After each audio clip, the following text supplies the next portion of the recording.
Welcome to స్వతంత్ర. నేను విజయ్. ముందుగా హెడ్లైన్స్ చూద్దాం. ఇంద్రవెల్లి వేదికగా లోక్సభ ఎన్నికల శంఖారావం. రాహుల్ని ప్రధాని చేయాలన్న సీఎం రేవంత్.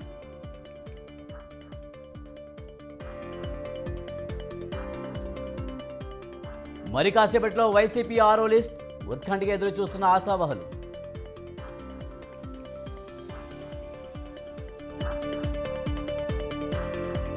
ఆటో డ్రైవర్లను ప్రభుత్వం ఆదుకోవాలి. తెలంగాణ సీఎంకు ఎమ్మెల్యే కేటీఆర్ లేఖ.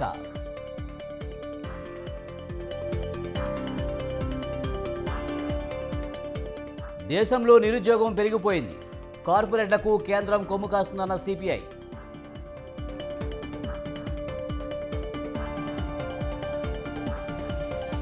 హైదరాబాద్కు చేరిన జార్ఖండ్ రాజకీయం.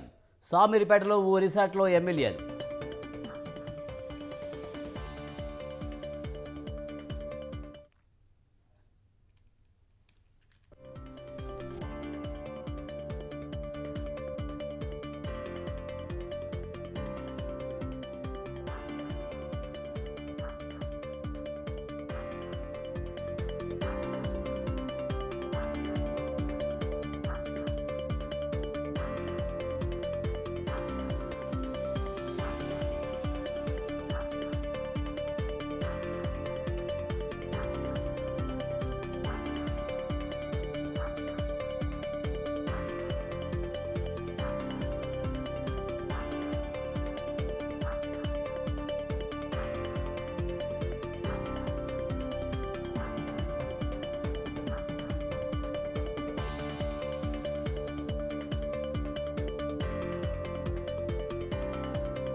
వైసీపీ ఇన్ఛార్జిలో 6వ జాబితా మరి కాసేపట్లో విడుదల కానుంది.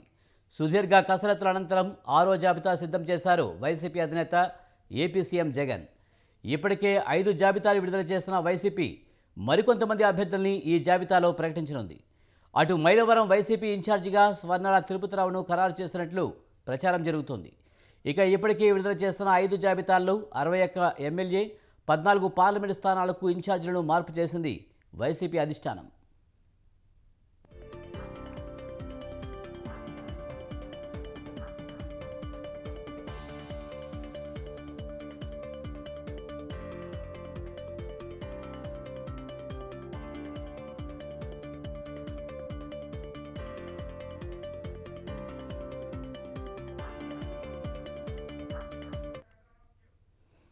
వైసీపీ 6వ లిస్టుకు సంబంధించి మరింత సమాచారాన్ని మా ప్రతినిధి రమేష్ అందిస్తారు. రమేష్, 6వ లిస్టులో కొత్తగా ఎంతమందిని ప్రకటించే అవకాశం ఉంది?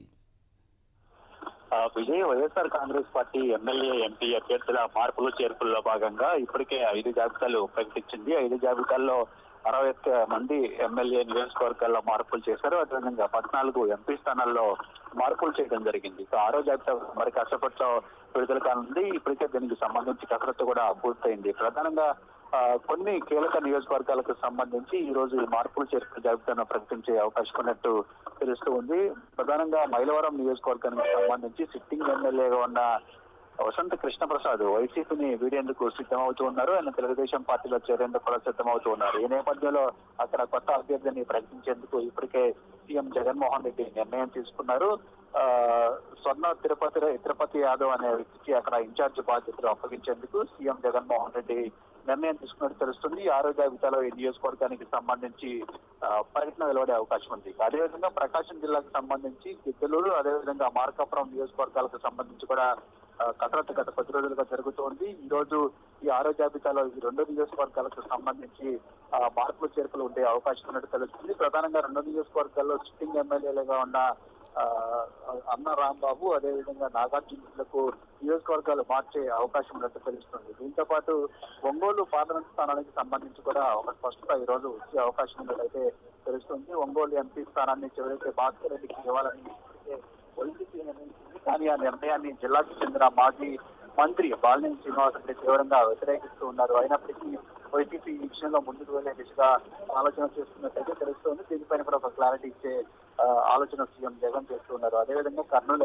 ఎంపీ స్థానంతో పాటు ఎమ్మెల్యే స్థానానికి సంబంధించి ఇప్పటికే మార్పులు చేశారు. దాన్ని కూడా అధికారికంగా ప్రకటించాల్సి ఉంది. ఇక కనిగిరి నియోజకవర్గానికి సంబంధించి కూడా మార్పు జరుగుతుందని ఒకవైపు ప్రచారం జరుగుతున్న నేపథ్యంలో ఆరో జాబితాలో ఈ మార్పు పైన కొంత స్పష్టత వచ్చే అవకాశం ఉన్నట్టుగా తెలుస్తుంది. మొత్తంగా చూస్తే 5 జాబితాలను ప్రకటించిన వైసీపీ ఆరో జాబితాలో కూడా అటు ఎంపీ ఎమ్మెల్యే స్థానాలకు సంబంధించి ఒక స్పష్టత ఇచ్చే అవకాశం ఉన్నట్లయితే చెప్పుకోవచ్చు. ఇంకా విజయనగరం ఎంపీతో పాటు అనకాపల్లి ఎంపీ స్థానానికి సంబంధించి కూడా కొంత కసరత్తు జరిగింది. ఇప్పటికీ 2 స్థానాలపైన కూడా స్పష్టించే అవకాశం ఉందని చెప్పుకోవచ్చు. Right, thank you Ramesh.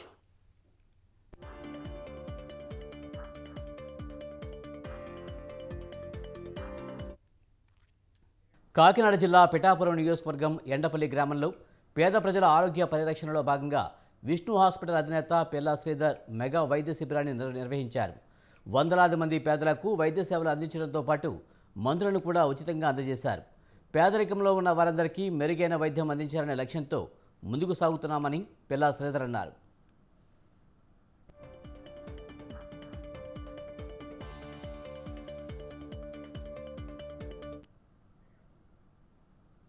తెలంగాణలో కులగణన చేస్తామని ప్రకటించిన ప్రభుత్వ నిర్ణయాన్ని ఓయూ విద్యార్థి సంఘాలు స్వాగతించాయి. ఓయూ ఆర్ట్స్ కళాశాల వద్ద విద్యార్థి సంఘాల నాయకులు ప్లాకార్డులు ప్రదర్శన చేశారు. రాష్ట్ర ప్రభుత్వానికి కృతజ్ఞతలు తెలియజేశారు. 10 ఏళ్లుగా బీజేపీ ప్రభుత్వం కులగణనలో బీసీ జనగణన చేపడతామని చేయకపోవడం చాలా బాధాకరమన్నారు ప్రొఫెసర్ గణేష్. ఆర్థికంగా చాలా బలహీనంగా ఉన్నటువంటి సామాజిక వర్గాలు చాలా ఉన్నాయి. కాబట్టి ఈ విధమైనటువంటి కులగణన సర్వే ద్వారా ప్రభుత్వం రాష్ట్ర యొక్క సమున్నత సామాజిక ఆర్థిక అభివృద్ధి కోసం సరి అయినటువంటి పాలసీస్ని, అంటే జాతీయ స్థాయి విధానాలు కానీ రాష్ట్ర స్థాయి విధానాలు కానీ రూపొందించడానికి అవకాశం అనేటటువంటి ఉంటుంది. అదేవిధంగా ఇవాళ అంటే మండల్ కమిషన్ రిపోర్టు ప్రకారం కూడా 52% ఉన్నటువంటి బీసీ వర్గాలకు సంబంధించినటువంటి ప్రజలకు దాదాపు చాలా రంగాలలో ఏ రకమైనటువంటి ప్రాతినిధ్యం అనేటటువంటిది లేకుండా రేవంత్ రెడ్డి గారు తెలంగాణలో కులగణన చేసి సంపూర్ణ సామాజిక న్యాయం తెలంగాణ ప్రజలకు ఇస్తామని చెప్పేసి ప్రకటించడం జరిగింది. ఆ యొక్క నిర్ణయాన్ని స్వాగతిస్తూ ఉస్మాన్ యూనివర్సిటీ విద్యార్థి సంఘాల ఆధ్వర్యంలో ఈరోజు మీడియా సమావేశం నిర్వహించడం జరిగింది. అదేవిధంగా ముఖ్యమంత్రి రేవంత్ రెడ్డి గారు ప్రతి పార్లమెంటు నియోజకవర్గంలో ఈ యొక్క స్టడీ సెంటర్ బీసీ స్టడీ సెంటర్లను ఏర్పాటు చేసి అదేవిధంగా మహాత్మా జ్యోతిరావు పూలే యొక్క పాఠశాలలు ఏవైతున్నాయో వాటన్నిటికీ పక్కా భవనాలు నిర్మించి వాటన్నిటికీ కూడా విద్యను అందిస్తామని చెప్పేసి చెప్పడం జరిగింది. అదేవిధంగా మహాత్మా జ్యోతిరావు పూలే ఓవర్సీస్ ఫెలోషిప్ ను కూడా పకడ్బందీగా అమలు చేస్తామని చెప్పేసి చెప్పడం జరిగింది. ఆ యొక్క నిర్ణయాన్ని కూడా ఉస్మాన్ యూనివర్సిటీ విద్యార్థులుగా మేమందరం స్వాగతిస్తా ఉన్నాం. అదేవిధంగా వాళ్ళు కామారెడ్డిలో ప్రకటించిన బీసీ డిక్లరేషన్ లో ఏవైతే చెప్పారో 42% స్థానిక సంస్థల్లో రిజర్వేషన్లు ఇస్తామని చెప్పారో ఆ యొక్క రిజర్వేషన్లు కూడా అమలు చేసి భవిష్యత్తులో 5 సంవత్సరాలు బీసీలకు న్యాయం చేసే విధంగా చర్యలు తీసుకోవాలని చెప్పేసి రేవంత్ రెడ్డి గారికి మేము విజ్ఞప్తి. తెలంగాణ రాష్ట్రంలో మనం ఆశించిన ప్రభుత్వం వచ్చింది. కులగణనకి ఆదేశించింది రాహుల్ గాంధీ గారి నాయకత్వంలో ఉన్న కాంగ్రెస్ పార్టీ అనేది. రాహుల్ గాంధీ గారిని, మరి కాంగ్రెస్ పార్టీని, అలాగే మన రేవంత్ రెడ్డి గారి నాయకత్వంలో ఉన్న మంత్రివర్గాన్ని, కాంగ్రెస్ పార్టీని మనందరం కూడా అభినందిస్తున్నాం. ఈ సందర్భంగా మరి అనేక సంవత్సరాల నుంచి ఈ కులగణన గురించి ఎందరో మహానుభావులు దేశవ్యాప్తంగా మరి ఉద్యమాలు సాగిస్తున్నారు. వారందరికీ సభాముఖంగా ధన్యవాదాలు తెలియజేస్తూ, అలాగే గత 30 సంవత్సరాలుగా ఆర్ కృష్ణయ్య గారు ఈ కార్యక్రమాన్ని చేపట్టి అనేక ఉద్యమాలు చేశారు. వారి శిష్యుడిగా నేను ఎలక్ట్రిసిటీ బోర్డు రిటైర్డ్ చీఫ్ ఇంజనీర్గా ఆర్ రామకృష్ణను నేను వారి సూచనలతో సుప్రీంకోర్టులో 1414/2020లో కేసు వేయడం జరిగింది. సుప్రీంకోర్టులో తెలంగాణ రాష్ట్రంలో మనం ఆశించిన ప్రభుత్వం వచ్చింది. ప్రత్యేక రాష్ట్రాల మాదిరిగా ప్రత్యేక దేశం డిమాండ్ కూడా త్వరలో మన దేశంలో మరింత ఉధృతంగా తెరపైకి రానుందా? బడ్జెట్ కేటాయింపుల్లో దక్షిణాది రాష్ట్రాలకు తీవ్రమైన అన్యాయం జరుగుతుందని ఆరోపిస్తూ కాంగ్రెస్ ఎంపీ సురేష్ చేసిన వ్యాఖ్యలు ఏదో యథాలాపరంగా చేస్తారని అనుకోవాలా లేక సీరియస్గా తీసుకోవాలా? అసలు ఎందుకు ఈ ప్రత్యేక దేశం డిమాండ్ తెరపైకి వచ్చింది? అందుకు దారితీసిన పరిస్థితులు ఏంటి?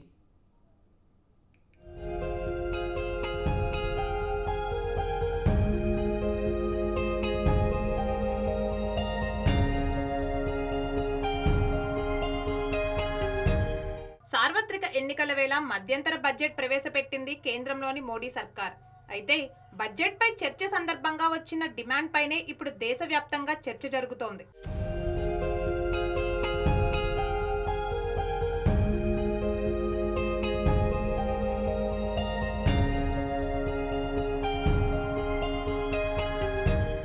బడ్జెట్పై చర్చ సందర్భంగా మోడీ సర్కార్ తీరు ఎండగట్టారు Congress party MP D K Suresh. నిధుల కేటాయింపు విషయంలో మోడీ నేతృత్వంలోని కేంద్రం వ్యవహరిస్తున్న విధానం సరికాదన్న ఆయన, ఇలాగే చేస్తే దేశంలో దక్షిణాది రాష్ట్రాలకు ప్రత్యేక దేశం కావాలని వ్యాఖ్యానించి సంచలనం సృష్టించారు. ఆ మార్గం మినహా మరో ప్రత్యామ్నాయం లేదని ఆయన చెప్పడం కలకలం రేపింది.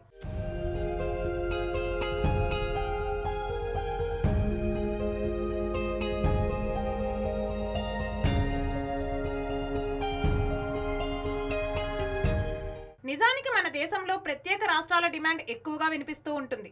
వివిధ రకాల కారణాలతో ఆయా రాష్ట్రాల్లో ప్రత్యేక పరిస్థితుల కారణంగా తమకంటూ ప్రత్యేకంగా రాష్ట్రం కావాలి అనే డిమాండ్లు గతంలో వినిపించాయి, ఇప్పుడు వినిపిస్తూనే ఉన్నాయి. అయితే ఇప్పుడు కొత్తగా ఇంకా చెప్పాలంటే ఏకంగా మన దేశంలోనే ప్రత్యేకంగా మరో దేశం కావాలన్న డిమాండ్ వినిపించింది. ఇదే ఇప్పుడు హాట్ టాపిక్ గా మారింది.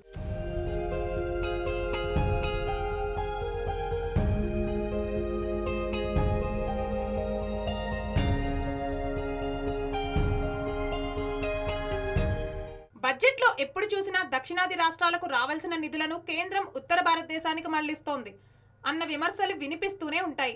దీనివల్ల దక్షిణ భారతదేశానికి తీవ్ర అన్యాయం జరుగుతోందని, ఇది కాస్త ప్రత్యేక దేశం కావాలన్న డిమాండ్లకు దారితీస్తుందని గతంలోనూ ఎన్నో కామెంట్లు వినిపించాయి. ఇలాంటి పరిస్థితుల్లో ఎంపీ డీకే సురేష్ ఇలా పేర్కొనడం ప్రాధాన్యం సంతరించుకుంది.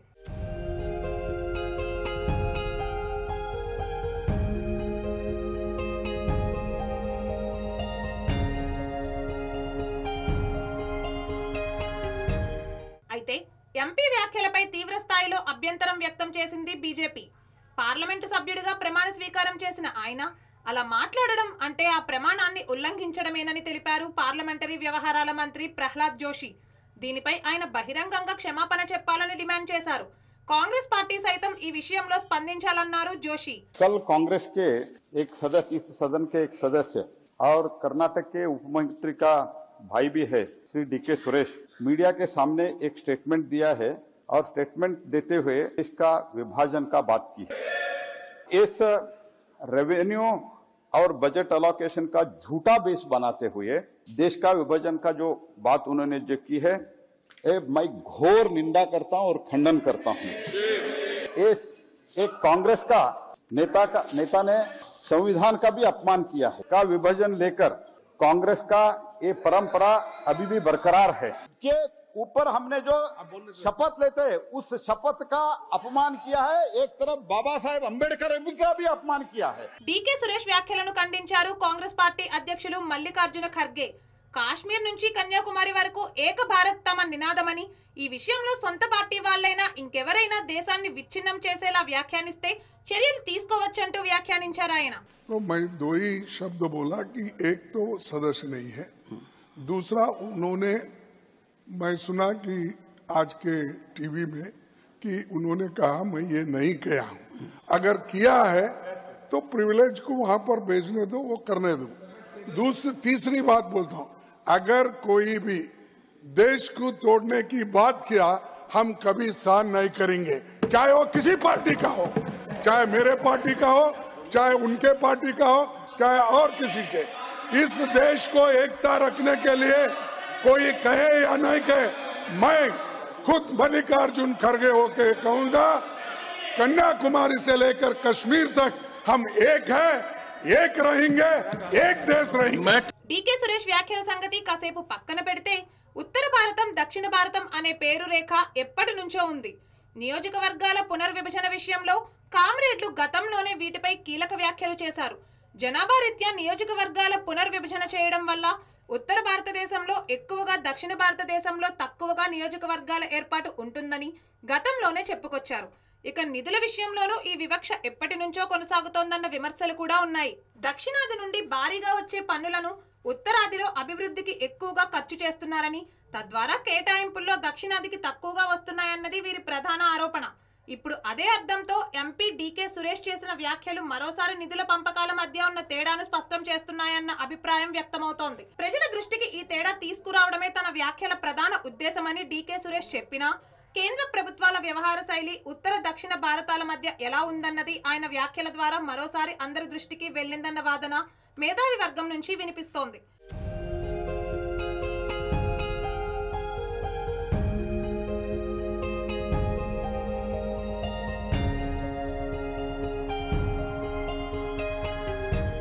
మరి ఈ విషయంలో కేంద్రం ఎలా ముందుకెళ్లబోతోంది? నిధుల కేటాయింపులు పంపకాల మధ్య తేడాపై ఏమైనా ప్రకటన చేస్తుందా? అసలు ఏం చేయబోతోంది అన్న దానిపై మరికొన్ని రోజుల్లో ఓ క్లారిటీ రానుంది.